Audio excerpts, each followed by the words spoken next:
Everyone, welcome to beat the street. तो आज हम वापस से बहुत दिनों बाद एक नया फंडामेंटल एनालिसिस लेके आए हैं। इस वीडियो में जानेंगे दीपक फर्टिलाइजर्स के बारे में, जिसका शेयर ने आज हमारा 20% यहाँ पे सर्किट। साथ ही में कंपनी के पूरे बिजनेस को समझेंगे, शेयर होल्डिंग पैटर्न में चेंजेस जानेंगे, यानी कि प्रमोटर बाय कर रहा है या नहीं कर रहा है, फिनेंशियल्स और पीयर कंपैरिजन, वैल्यूएशंस वगैरह, और थोड़ा बहुत टेक्निकल्स को समझेंगे क्या है यहाँ पे, अगर ब्रेकआउट वगैरह है क्या। और ये सारी चीज़ों के बाद हम आपको हमारा यहाँ पे राय बताएंगे कि इसमें आपको क्या करना चाहिए, बाय करे, सेल करे, होल्ड करे, short term long term target क्या हो सकते हैं। अगर आप हमारे चैनल पे पहली बार आ रहे हैं तो हमारे चैनल को जरूर सब्सक्राइब करें, ट्विटर पे हमें फॉलो करें सारी टिप्स के लिए, टेलीग्राम पे आप हमें फॉलो कर सकते हैं सारी न्यूज़ के लिए, और इंस्टाग्राम पे आप हमें फॉलो कर सकते हैं इन्फोग्राफिक्स के लिए। चलिए, तो ये था हमारा बीट द स्ट्रीट का। और अगर आपको कोई भी स्टॉक मार्केट से रिलेटेड क्वेरी है ना, तो आप हमें व्हाट्सएप कर सकते हैं। ये एकदम फ्री सेवा है, जो कि केवल और केवल सब्सक्राइबर्स के लिए ही अवेलेबल है। और यूट्यूब पे ये सब कोई नहीं करता है, बट हम कर रहे हैं। आपको कुछ नहीं करना है, केवल चैनल को सब्सक्राइब करना है। चलिए, अगर हम बात करते हैं यहाँ पे दीपक फर्टिलाइजर की, तो दीपक फर्टिलाइज़र एक बहुत ही लीडिंग केमिकल्स और यहाँ पे फर्टिलाइज़र में काम करने वाली कंपनी है, जिसमें से मोस्टली पेट्रोकेमिकल्स का काम करती है। इनके पहले बिजनेस वर्टिकल को समझते हैं। ये एक इंडस्ट्री, अगर आप देखोगे तो इंडस्ट्रियल केमिकल्स इनका एक बिजनेस सेगमेंट है।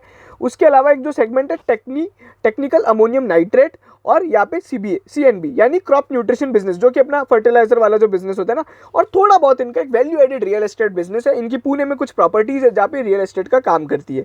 चलिए, यहाँ पे हम लोग वीडियो के बाद यहाँ पे एक्सपेंशन वगैरह के बारे में भी जानेंगे। देखो, इनका इंडस्ट्रियल केमिकल्स का जो बिजनेस है ना, बहुत बड़ा है। अगर आप देखोगे इनका तलोजा में यहाँ पे बेसिकली प्लांट है, और वहीं पे अगर आप देखोगे इनका दहेज में भी एक प्लांट है।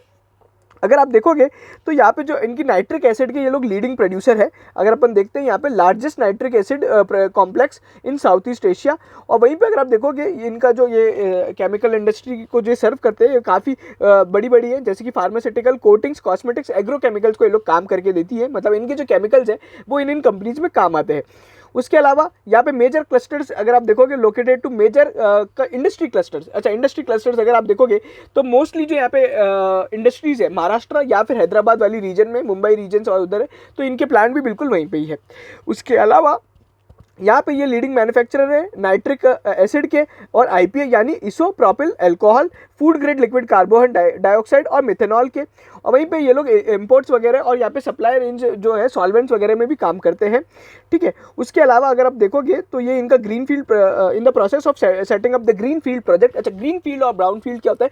ग्रीन फील्ड यानी नया प्रोजेक्ट बनाना, ब्राउन फील्ड यानी किसी को एक्विजिशन कर लेना, तो वो होता है। अच्छा, दहेज में ये लोग 550 करोड़ का इन्वेस्टमेंट कर रहे हैं, जहाँ पे अगर ये लोग अपना काम करेंगे। और ये इंडिया में एक ही मैन्युफैक्चरर है, ओनली मैन्युफैक्चरर ऑफ IPA। ठीक है, तो ये सारी चीज़ें और इनके ये सारे प्रोडक्ट्स हैं। अगर आप देखोगे फिनॉल, अच्छा फिनॉल में ये लोग, अच्छा यहाँ पे एक और चीज़ है, ये वाले जो प्रोडक्ट्स है ना, इनमें ये लोग करते हैं ट्रेडिंग, यानी मतलब खरीद के बेचते हैं, अपनी ब्रांडिंग वगैरह करते हैं, और ये सारे मैन्युफैक्चर करते हैं। फिनॉल की बात करें तो आप यहाँ पे इसको कंपेयर कर सकते हो दीपक नाइट्रेट की कंपनी दीपक फिनॉलिक्स, तो वो भी काम फिनॉल में करती है। और मैं आपको बता दूं दीपक नाइट्रेट इससे क्यों डिफरेंट है। दीपक नाइट्रेट एक टोटली अलग बिजनेस में, वो नाइट्रेट का बिजनेस करती है, नाइट्रेट केमिकल्स में काम करती है, ये नाइट्रिक एसिड्स का काम करती है। ठीक है, तो ये सारी चीज़ें हैं इनकी। और बाकी इनकी जो ओवरऑल कैपेसिटी यहाँ पे करीबन, अगर आप नाइट्रिक के एसिड की देखोगे तो 8,31,600 मेट्रिक टन्स की यहाँ पे कैपेसिटी है, और वो सारी चीज़ें हैं इनकी। अच्छा, अब अपन नेक्स्ट बिजनेस वर्टिकल को बात करते हैं। टेक्निकल जो है अमोनियम नाइट्रेट, इसका मेन काम कहाँ आता है? देखो, इसका मेन काम आता है यहाँ पे माइंस में काम आता है। माइंस में क्यों काम आता है? माइंस में जब है ना ग्रेनेड से यहाँ पे वो जो ब्लास्टिंग की जाती है, तो वो सब में काम आता है। इनकी है ना एक और सर्विस है प्लेटिनम ब्लास्टिंग सर्विसेज, यानी माइंस में ये लोग ब्लास्टिंग का काम करते हैं। तो जो माइंस में ब्लास्टिंग वगैरह होती है उसके अंदर अमोनियम नाइट्रेट काम आता है। अमोनियम नाइट्रेट आपको सभी को मैं बताना चाहूँगा कि ये एक बम बनाने में एक इंग्रेडिएंट है, इंपॉर्टेंट इंग्रेडिएंट है, काम आता है। अमोनियम नाइट्रेट के अंदर एक बहुत बड़ा यहाँ पे एक्सपेंशन चल रहा है। ये लोग एक अपना वो लेके आ रहे हैं, अमोनिया का खुद का प्लांट ला रहे हैं, जो कि इनका यहाँ पे 70% यहाँ पे रॉ मटेरियल है, वो यहाँ पे इसको इनको खत्म कर देगा। तो उसके बारे में, एक्सपेंशन के बारे में बात करेंगे। ठीक है, तो ये इनका 10 का, इसको बोलते हैं 10, यहाँ पे इनका प्लांट है, और ये जो प्लांट है तलोजा के अंदर है। ठीक है, उसी के अलावा अगर अपन बात करेंगे तो ये लो डेंसिटी पोरस LDAN के ये एक बहुत बड़े यहाँ पे ओनली प्रोड्यूसर है। ठीक है, और ये सारी चीज़ें और इनके बहुत बड़े बड़े जो हैं, अगर आप देखोगे क्लाइंट्स जो हैं ये मिडिल ईस्ट, अफ्रीका और साउथ ईस्ट एशिया में है। फिर प्लेटिनम ब्लास्टिंग सर्विसेज है, जो बेसिकली ऑस्ट्रेलिया के अंदर काम करती है। अगर आप देखोगे तो यहाँ पे ये ऑस्ट्रेलिया के अंदर ये इनका बिजनेस है, जो कि प्लेटिनम ब्लास्टिंग सर्विसेज का है। ठीक है, उसके अलावा अगर आप देखोगे तो क्रॉप न्यूट्रिशन बिजनेस है। क्रॉप न्यूट्रिशन बिजनेस को देख लेते हैं। तो ये अभी है ना क्रॉप न्यूट्रिशन में बेसिकली 3 तरह के केमिकल्स होते हैं, एनपीके जिनको अपन कंबाइन में बोलते हैं। ये फर्टिलाइजर्स वाला बिजनेस है जो कि यहाँ पे बहुत तरह तरह के फर्टिलाइजर्स बनाते हैं, ठीक है। 48 प्रोडक्ट्स हैं इनकी बास्केट के अंदर, और इनका जो प्लांट है अगर आप देखोगे तो ये बेसिकली महाराष्ट्र, कर्नाटक और गुजरात के यहाँ पे जो क्रॉप्स है उनको यहाँ पे सर्व करते हैं, हॉर्टिकल्चर वगैरह के अंदर काम आती है। और ये सारी चीज़ें, मंदन करके इनका एक ब्रांड है जो यहाँ पे काम करता है। अगर मैं आपको समझाऊँ एनपीके का मतलब क्या होता है, एनपीके का मतलब होता है नाइट्रोजन, फास्फोरस और पोटेशियम। अच्छा, पोटेशियम को के कैसे बोला, पोटेशियम का जो साइंटिफिक वो होता है ना वो के होता है, ठीक है। तो ये एनपीके, ये स्पेशलाइज्ड फर्टिलाइजर में भी काम करते हैं और ये सारी चीज़ें हैं। ओवरऑल इनका जो ये एक तरह का यहाँ पे नाइट्रो है, जो नाइट्रो फॉस्फेट है वो केवल यही बनाते हैं इंडिया में। मतलब कुछ ये लोग जो प्रोडक्ट्स है ना इनके अंदर इनकी यहाँ पे ओवरऑल यहाँ पे लीडरशिप भी है और ये इनकी मोनोपोली भी है। बाकी इनका एक वैल्यूएटेड बिजनेस है जिसमें अपने को कुछ ज़्यादा करना नहीं है, वो रियल एस्टेट का बिजनेस है, इनकी एक प्रॉपर्टी है, तो वो सारी चीज़ें। चलो अब यहाँ पे आ जाते हैं अपन, बात करते हैं दीपक फर्टिलाइजर्स के टोटल बिजनेस प्लान की और यहाँ पे क्या क्या चीज़ें हो रही है। FY21 यहाँ पे कंपनी ने बोला है हिस्टोरिक ईयर रहा है हमारे लिए, DFPCL यानी दीपक फर्टिलाइजर पेट्रोलियम केमिकल्स लिमिटेड। तो ये सारी चीज़ें, अगर यहाँ पे मैं आपको कुछ इंपॉर्टेंट बात बताना चाहूँगा, एक तो मार्जिन जो मेरे को बहुत अच्छा लगा। क्यों, अगर आप देखोगे इस बार है ना Q4 के अंदर सभी कंपनीज ने इन्फ्लेशन बुक किया है, मतलब सॉरी इन्फ्लेशन यहाँ पे देखने को मिला है हर प्रोडक्ट्स में, है ना। तो और उनके यहाँ पे मार्जिन्स खराब रहे हैं। बट दीपक फर्टिलाइजर के केस में क्या आ रहा है, ये मार्जिन्स पिछले क्वार्टर से भी बढ़े और पिछले साल से तो बहुत ज़्यादा बढ़े। और मार्जिन्स में एक है ना बहुत बड़ा इंपॉर्टेंट फैक्टर मानता हूँ, ये नेट प्रॉफिट का मार्जिन है और यहीं पर ऑपरेटिंग मार्जिन है। ऑपरेटिंग मार्जिन और इनके अंदर बहुत ज़्यादा ग्रोथ देखने को मिली है। ऑपरेटिंग रेवेन्यू के अंदर अगर हम बात करें क्वार्टरली बेसिस पे 21% YOY ग्रोथ और Q1Q बेसिस पे 8.8% की ग्रोथ है। नेट प्रॉफिट यहाँ पे 4,414% से बढ़ा है और Q1Q बेसिस पे 30% से बढ़ा है। ओवरऑल अगर आप पूरे फाइनेंशियल ईयर की परफॉर्मेंस देखते हो तो 24% से यहाँ पे रेवेन्यू बढ़ता है और वहीं पे अगर आप जो मार्जिन देखोगे यहाँ पे 5% से मार्जिन बढ़ते हैं और नेट प्रॉफिट जो है वो 356% से बढ़ता है, ठीक है। तो ये सारी चीज़ें कंपनी ने अब थोड़े बहुत यहाँ पे हाईलाइट्स दिए, कमेंट्स किए कि बेस्ट परफॉर्मेंस रही है और यहाँ पे ऑपरेशनल एफिशिएंसी को इंप्रूव किया, कॉस्ट मेजर्स वगैरह लिए हैं और यहाँ पे बिजनेस और मार्केटिंग स्ट्रेटेजिक इनिशिएटिव्स लिए हैं जिसके कारण ये सारी चीज़ें। और यहाँ पे जो कंपनी का जो रीसेंट कैपेसिटी एडिशन थी ना, जो कंपनी बहुत सालों साल यहाँ पे जो अपना काम करती आ रही थी एक्सपेंशन का, अब उसके यहाँ पे जो प्रोडक्ट्स हैं वो फुल्ली फ्लेज यहाँ पे हायर कैपेसिटी यूटिलाइजेशन के कारण ये सारी चीज़ें हो रही है। अच्छा, अगर आप देखोगे कैश फ्लो जनरेशन जो है यहाँ पे अगर आप देखोगे तो इनका जो नेट कैश चेंज है वो यहाँ पे इस बार कम रहा है। उसके पीछे एक बहुत ही बड़ा इंपॉर्टेंट रीज़न है, कंपनी ने यहाँ पे अपनी बहुत ज़्यादा बोरिंग्स 404 करोड़ की यहाँ पे बोरिंग्स को यहाँ पे पे आउट कर दिया है। और बाकी अगर आप देखो कैश फ्लो फ्रॉम ऑपरेशंस बहुत ज़्यादा है, 1248 करोड़ का है। और ओवरऑल यहाँ पे कंपनी ने थोड़े बहुत अपने लिक्विड इन्वेस्टमेंट्स वगैरह में भी यहाँ पे पैसा डाल रखा है 435 करोड़ का, ठीक है। तो ये सारी चीज़ें, चेंज इन इक्विटी यानी 178 करोड़ का राइट इशू किया था, उसके थ्रू यहाँ पे पैसा आया है। 1248 करोड़ का ये था, फिर 11 करोड़ हुआ है। बाकी यहाँ पे क्लोजिंग कैश बैलेंस 604 करोड़ है जो कि पिछली बार से काफ़ी अच्छा है।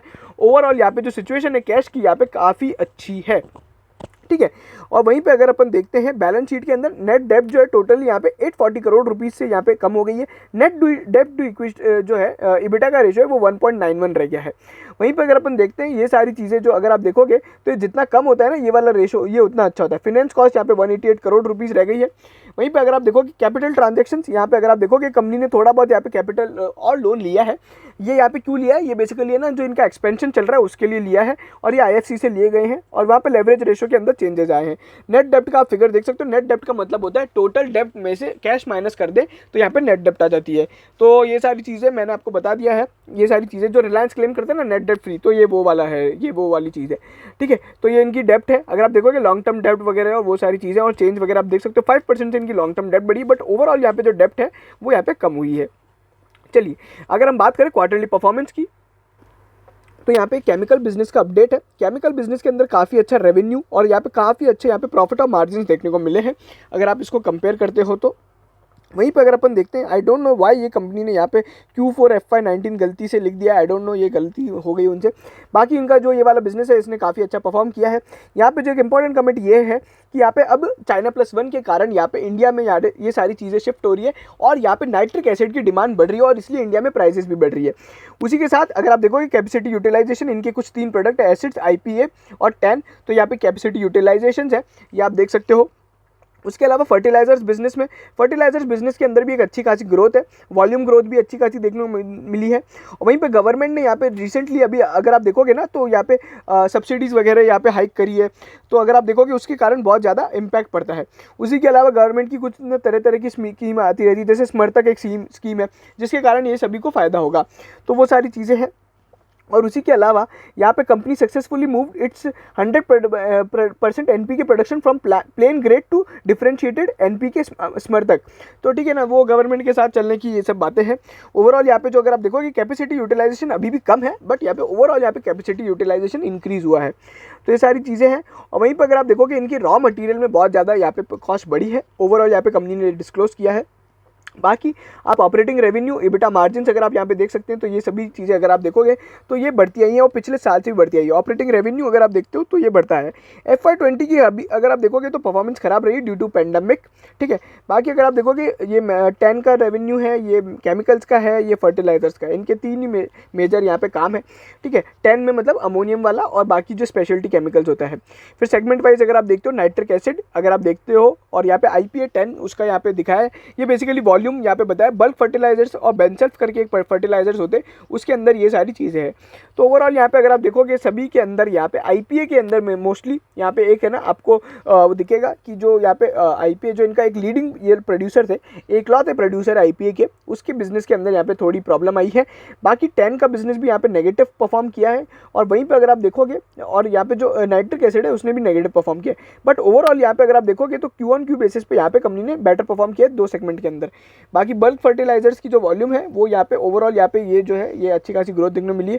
बेंसेल्फ के अंदर यहाँ पे Q1Q बेसिस पे नेगेटिव ग्रोथ है, बट FY21 बेसिस पे यहाँ पे फुल ऑन ग्रोथ है। तो ये सारी चीज़ें हैं। अच्छा, अगर आप देखोगे तो ये वाली जो अब यहाँ पे शेयर होल्डिंग की बात हो जाती है। शेयर होल्डिंग में अगर आप देखोगे इनका 15.3% यहाँ पे अभी ओवरऑल यहाँ पे प्लेज है, और बाकी इसमें अगर आप देखोगे कंटिन्यू प्रमोटर्स यहाँ पे बाय कर रहे हैं। पहले इनका जो स्टेक था 52% था, अब यहाँ पे 55.8 हो गया है। और यहाँ पे मैं कुछ रीसेंट प्रमोटर ट्रांजेक्शन के बारे में बात करूँगा जो इस डिस्क्लोजर के भी बाद आए हैं, तो वो सारी चीज़ें हैं। अच्छा, अगर आप देखोगे थोड़ी बहुत यहाँ पे है ना इंटर प्रमोटर वगैरह ट्रांजेक्शन है जो यहाँ पे अगर आप है, तो इन लोग ने क्या अपने शेयर्स वगैरह गिरवी रख के वो लोन को यहाँ पे वो किया है, तो वो सारी चीज़ें हैं, ठीक है। अच्छा, यहाँ पे एक्सपेंशन प्लान्स की बात करते हैं। अमोनिया में यहाँ पे जो सबसे बड़ा प्लांट है ये बहुत ही बड़ा है। टोटल प्रोजेक्ट कॉस्ट यहाँ पे अगर आप देखोगे 1570 करोड़ की है। इससे ये कब चालू होगा? Q4 FY23 में चालू होगा। इससे यहाँ पे 85,000 रुपीज़ पर मेट्रिक टन की यहाँ पे सेविंग्स होगी। ओवरऑल यहाँ पे अगर आप देखोगे तो ये कंपनी ने बताया एस्टिमेटेड कैपेक्स कितना होगा और उसमें से कितना डेप्थ लगाया जाएगा। और वहीं पे अगर आप देखोगे तो ये FY22 और 23 के लिए।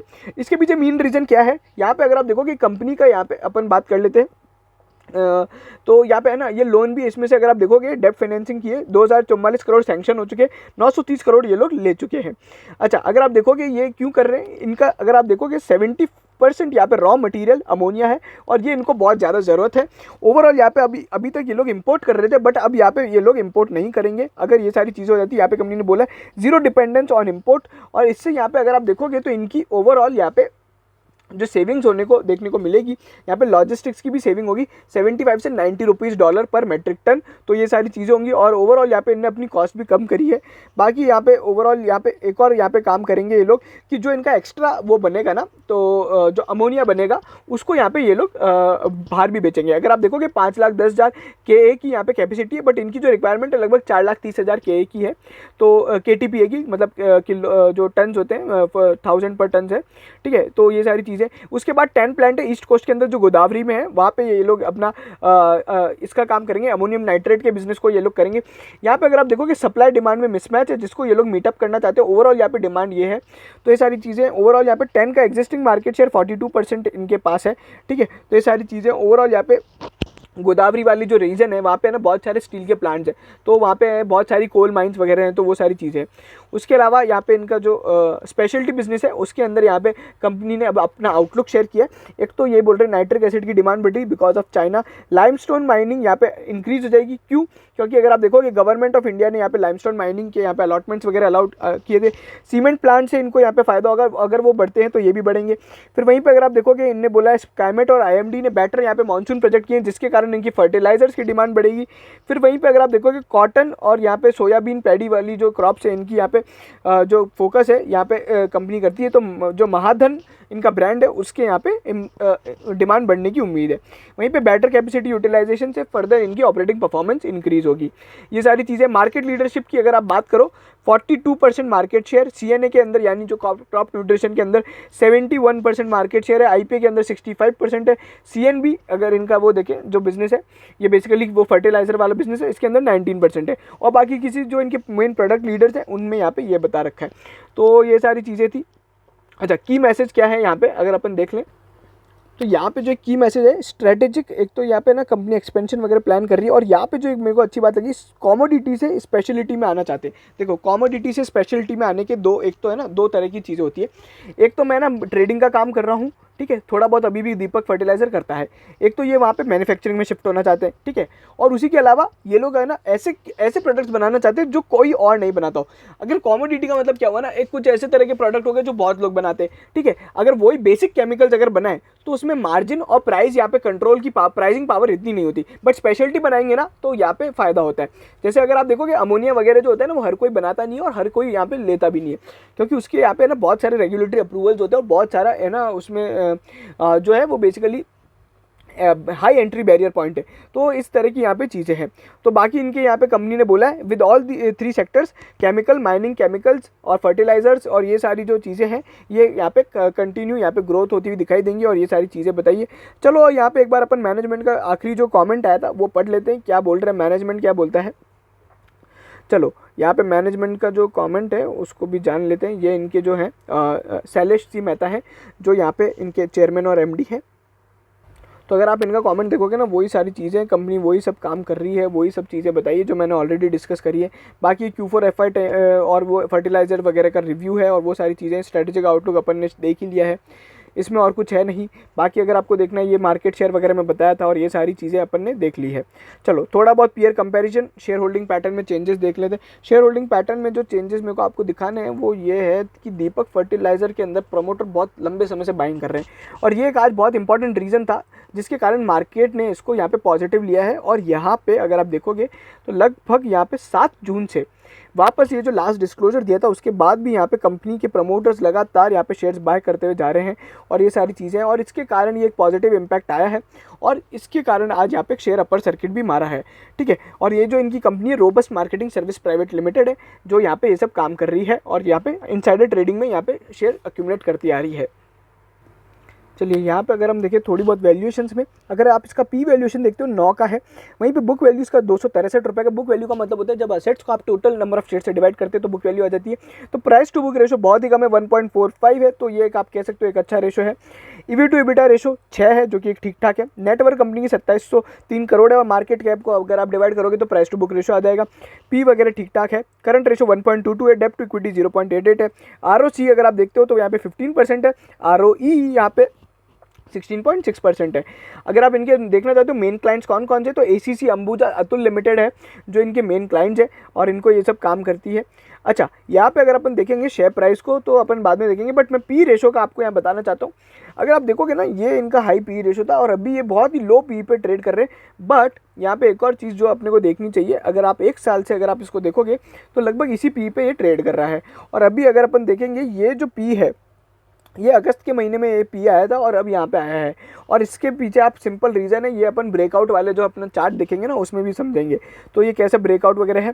अच्छा, अगर अपन इसमें देखते हैं इनकी जो मोस्टली जो इनके अगर आप देखोगे केमिकल बिजनेस में भी है और फर्टिलाइज़र में भी है, तो यहाँ पे जो पी रेशो है अगर आप इसको कंपेयर करते हो बाकी केमिकल स्टॉक्स या फिर उससे भी अगर अपन देखें इसमें क्या इनका जो एक मेन पीयर है वो इफ्को है जो यहाँ पे काम करता है। एक इनका यहाँ पे नेशनल फर्टिलाइज़र वाला एक इनका पी है, उसका भी पी लगभग इतना ही है, और ये सारी चीज़ें तो लगभग पी वैल्यूएशंस में तो बराबर है, ठीक है। तो ये सारी चीज़ें अगर अपन पहले बात कर लेते हैं यहाँ पे ओवरऑल परफॉर्मेंस की। शेयर होल्डिंग पैटर्न में तो मैंने आपको बता दिया प्रमोटर बाय कर रहे हैं, ठीक है। FIIs भी बाय कर रहे हैं और DIIs ने अपना स्टेक कम किया है। पब्लिक में शेयर होल्डिंग देख लेते हैं किसी बड़े आदमी की है क्या, तो ये सारी चीज़ें हैं। इसमें IEPF है जो कि कुछ नहीं, गवर्नमेंट है, वो तो ठीक है, बाकी और कोई बड़ा यहाँ पे कुछ है नहीं। ओवरऑल कंपनी काफ़ी ग्रोथ वगैरह है, अच्छी खासी यहाँ पे इनकी जो ग्रोथ देखने को मिली है YoY बेसिस पे। प्रॉफिट एंड लॉस स्टेटमेंट अगर आप देखते हो पिछले 10 साल का, तो यहाँ पे आपके सामने है, कहाँ 1300 करोड़ से यहाँ पे सीधा 5800 करोड़ पे आ गए हैं, तो ये आप देख सकते हो। अब अपन चलते हैं टेक्निकल चार्ट्स पे और बात करते हैं। चलो, तो यहाँ पे मैं आपको सबसे पहले बता दूँ, यहाँ पे जो रेजिस्टेंस है, आज सारे रेजिस्टेंस ब्रोक कर दिए। अभी एक 406 का रेजिस्टेंस है जो बाकी है, इसको ब्रोक करते हैं यहाँ पे एक मल्टी ईयर ब्रेकआउट जैसी सिचुएशन हो जाएगी। सपोर्ट अगर आप देखते हो तो सीधा जो सपोर्ट बनता है 262 का है, बट मैं आपको एक और सपोर्ट बता सकता हूँ, 321 का एक सपोर्ट है। उसके बाद जो सपोर्ट आपको देखने को मिलेगा वो यहाँ पे एक बेसिकली जो रहेगा आपका जो अपना सपोर्ट है वो यहाँ पे जो 300 रुपये के आसपास का एक सपोर्ट रहेगा। तो ये सारी चीज़ें रहेंगी। बाकी अपन थोड़ा बहुत चार्ट देख लेते हैं। अगर आप ये देखोगे तो यहाँ पे कंपनी ने एक अच्छा खासा आज ब्रेकआउट दे दिया है, ठीक है। तो ये सारी चीज़ें 320 से जो ये बड़ा ब्रेकआउट आया था ये आया है। वॉल्यूम्स अगर अपन देखते हैं एक महीने के अंदर क्या क्या रही है, तो यहाँ पे वॉल्यूम ग्रोथ आज देखने को मिली थी, बट वापस वॉल्यूम थोड़ी बहुत कम होती हुई दिखाई दी है। अभी भी यहाँ पे कैंडल्स अगर आप देखोगे छोटी छोटी कैंडल्स बन रही है, अपने को एक बड़ी कैंडल और चाहिए यहाँ से अगर अपने को ग्रोथ दिखानी है तो। बट यहाँ पे अगर आप देखते हो ओवरऑल भी यहाँ पे जो सिचुएशन है ये कुछ ऐसी है कि अभी भी यहाँ पे एक है ना, पहले बहुत ज़्यादा यहाँ पे अगर आप देखोगे ये इनका बहुत बड़ा सपोर्ट जोन था, ठीक है।